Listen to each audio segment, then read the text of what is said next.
ang tuso na fox at ang magical feather. Sa kailaliman ng Whispering Woods, isang matalinong soro na nagngangalang Felix ang nakatira malapit sa isang kumikinang na batis. Si Felix ay kilala sa kanyang mabilis na pag-iisip, ngunit kamakailan lamang siya ay napagod sa pangangaso at nais na makahanap ng mas madaling paraan upang makakuha ng pagkain. Ngunit bago tayo magpatuloy sa ating kwento, kung bago ka pa lang sa ating channel at mahilig kayo sa mga kagaya nitong mga video na kapupulutan ng moral lesson, ay maaari bang pakisubscribe ang ating channel na Vando Vlog at pakihit mo ang notification bell button para sa maraming pang-upload na video kagaya nito. Maraming salamat at magpatuloy na tayo. Isang maliwanag na umaga, napansin ni Felix ang isang uwak na nagngangalang Clara na dumapo sa isang mataas na sanga. Si Clara ay hindi basta-bastang uwak.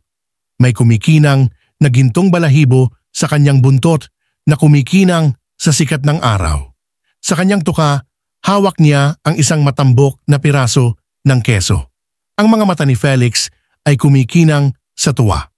Lumapit si Felix sa puno at sumigaw, "Good morning, Clara, ang ningning ng iyong balahibo ngayon. Ito ay dapat na mahiwaga. Marahil ay nagbibigay pa ito ng mga kahilingan."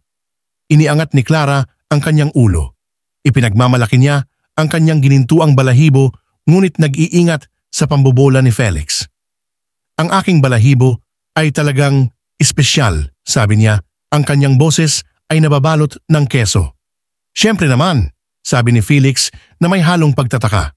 Sabi nila, ang ibong may ginintuang balahibo ay may boses na nakakaakit na kaya nitong mamulaklak ang mga bulaklak at sumasayaw ang mga ilog.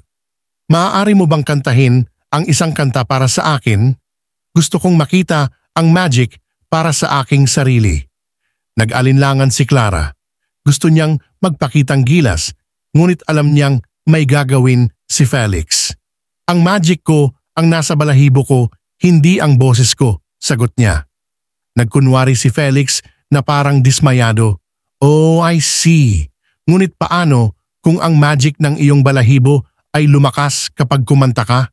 Maaari mong gawing mas maliwanag ang araw o mas malumanay ang ihip ng hangin." Mas lalong lumakas ang kuryosidad ni Clara. Naisip niya, talaga bang gawing mahiwaga ng aking pagkanta ang aking balahibo? Nagpasya siyang subukan. Habang binubuksan niya ang kanyang tuka para kumanta, bumagsak ang keso at dumapo sa paanan ni Felix. Mabilis niya itong inagaw at tumawa. "Salamat, Clara. Ang iyong balahibo ay maaaring magical. Ngunit natatakot ako na ang iyong karunungan ay nangangailangan ng kaunting buli." Tinakbo niya ang keso, iniwan si Clara na naguguluhan. Ngunit sa pagkakataong ito, hindi nahahayaan ni Clara na makalayo ng ganoon kadali ang fox. Hinugot niya ang kanyang ginintuang balahibo at inihagis sa hangin. Nagsimulang umilaw ang balahibo at umikot na parang ipo-ipo.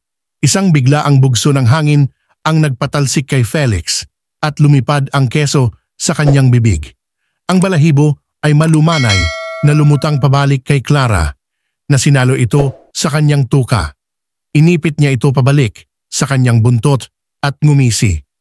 "Siguro hindi naman ako tanga, Felix," sabi ni Clara habang lumilipad na dala ang kanyang keso.